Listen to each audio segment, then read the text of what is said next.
মারা গেলে আমার লাশটা নড়াইলে নিও না, এই কথাটা বলার পেছনে কতটা কষ্ট জমে থাকলে একজন মানুষ এমন কথা বলতে পারে।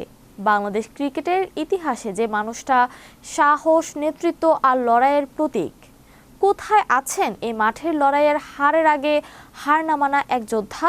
বিস্তারিত থাকছে ডেস্ক রিপোর্টে। মাঠের লড়াইয়ে হারের আগে হার না মানা এক যোদ্ধা ছিলেন তিনি। কোটি মানুষের ভালোবাসা আর মাশরাফি ভাই ডাকেই সেই চেনা মানুষটি আজ বড়ই একা অভিমানী। বাংলাদেশ ক্রিকেটের ইতিহাসে কিছু নাম শুধু খেলোয়াড় নয়, একটা আবেগ এবং অনুভূতি। আর সেই আবেগের সবচেয়ে বড় নামগুলো একটি মাশরাফি বিন মুর্তজা।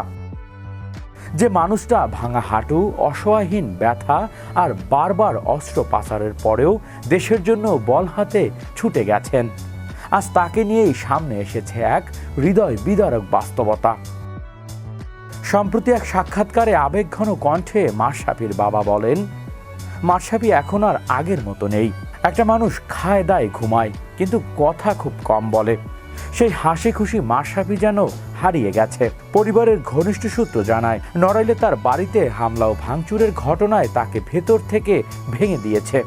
সেই বাড়িটি শুধুই ইট পাথরের দেয়াল ছিল না, সেখানে ছিল তার জীবনের অসংখ্য স্মৃতি, ট্রফি, অর্জন আর দেশের হয়ে লড়াই করার গর্ব।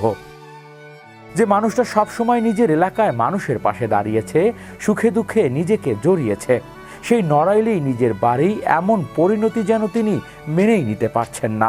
মাশরাফির বাবা আরও বলেন, আমরা ধান্দাবাজি করে খাওয়া মানুষ না, আজ আমাদের অবস্থা খুবই করুণ। এই কথাগুলো শুধু একজন বাবার কষ্ট নয়, যেন পুরো দেশের আবেগ। কারণ মাশরাফি শুধুই একজন ক্রিকেটার নন, তিনি সাহসের নাম, ত্যাগের প্রতীক, দেশের জন্য নিজেকে নিঃশেষ করে দেয়া এক যোদ্ধা। আজও কোটি ভক্ত বিশ্বাস করে, সময় হয়তো মানুষকে ভেঙে দেয়, কিন্তু মাশরাফির মতো মানুষ কখনো হারিয়ে যায় না। তারা বেঁচে থাকে মানুষের ভালোবাসা, শ্রদ্ধার ইতিহাসের পাতায়। হৃদয় আশিস, বিশ্ব বাংলা 24 নিউজ ডেস্ক।